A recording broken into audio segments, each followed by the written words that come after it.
महाराज जी, हम सबका जन्म हरि नाम जपने के लिए हुआ है, परंतु हमें अक्सर ऐसा महसूस होता है कि कुछ और भी कारण अवश्य होगा।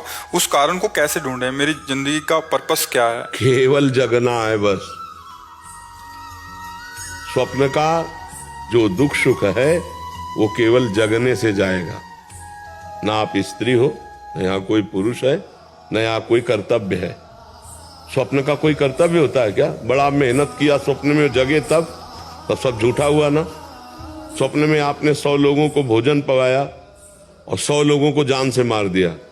जो जगने के बाद आपको क्या पुण्य लगेगा कि पाप लगेगा?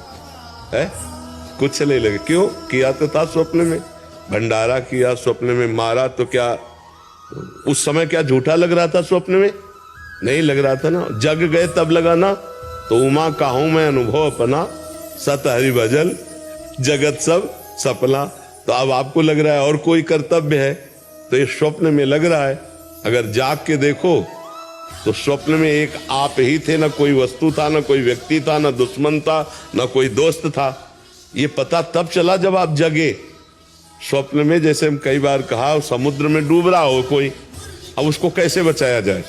बहुत से तैराक बुला लिए जाए, नौका बुला ली जाए, सब व्यवस्था कर ली जाए, तो क्या स्वाप्निक पुरुष को बचाया जा सकता है क्या, जो स्वप्न में समुद्र में डूब रहा है? कुछ उपाय नहीं करेगा। उपाय एक करेगा, उसको पकड़ के जगा दो। ना एक बूंद पानी है, ना वो डूब रहा है, ना कोई परेशानी है। समझ रहे ना? लेकिन उस समय उसको परेशानी है जब डूब रहा है। जब बिना जगे उसको ये दुख से दूर नहीं किया जा सकता। ऐसे ही हम लोग अपने को स्त्री मान लिए, पुरुष मान लिए, ये स्वप्न है। अब हमारा कर्तव्य बन गया कि पति की सेवा, पत्नी की सेवा, पुत्र की सेवा, सब। अब ये पूरा स्वप्न चल रहा है। और जब आखिरी में यहाँ से तो ना कोई पति, ना कोई पुत्र, ना कोई कुछ, जीव अकेला उड़ा। दुनिया में लाखों का मेला जुड़ा, हंसा जब जब उड़ा। तो अब तो क्या कर्तव्य था? अब वो भूल करके फिर नाना प्रकार की माया का चिंतन करके अगले जन्म की व्यवस्था कर ली। हमारा तो उद्देश्य ये है कि अपने कर्तव्य का पालन करो स्वांग की तरह।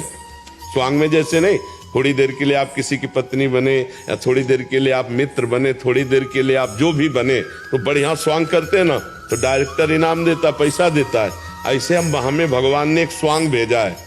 मान लो हमें गुरु का स्वांग दिया, किसी को शिष्य का स्वांग दिया, किसी को प्रश्नकर्ता का, किसी को उत्तर देने का स्वांग, बहुत से स्वांग हैं। तो अपने स्वांग को अच्छी तरह निभाओ, लेकिन स्वांग को स्वांग रहने दो, नाटक को नाटक रहने दो, रोल को रोल रहने दो।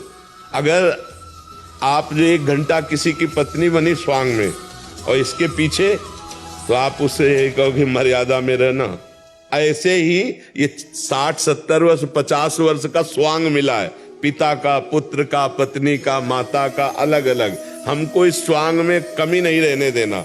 जो स्वांग है उसको यथावत करना है, पर यह ध्यान रखना है, स्वांग करने वाले को याद रहता है कि मैं ये सब कुछ नहीं हूं, मैं कुछ और हूं, केवल थोड़ी देर मंच पर मैं कर रहा हूं। तो जगत नाटक वैभवा, इस संसार रूपी मंच में हमें जो स्वांग मिला है वो हम करें, पर हम ये याद रखें कि मैं स्वांग नहीं हूं, मैं सत्य सच्चिदानंद का स्वरूप हूं, न स्त्री हूं न पुरुष हूं। पर अब ये बिना जाने अगर स्वांग में फंस गए तो अगला स्वांग तैयार है।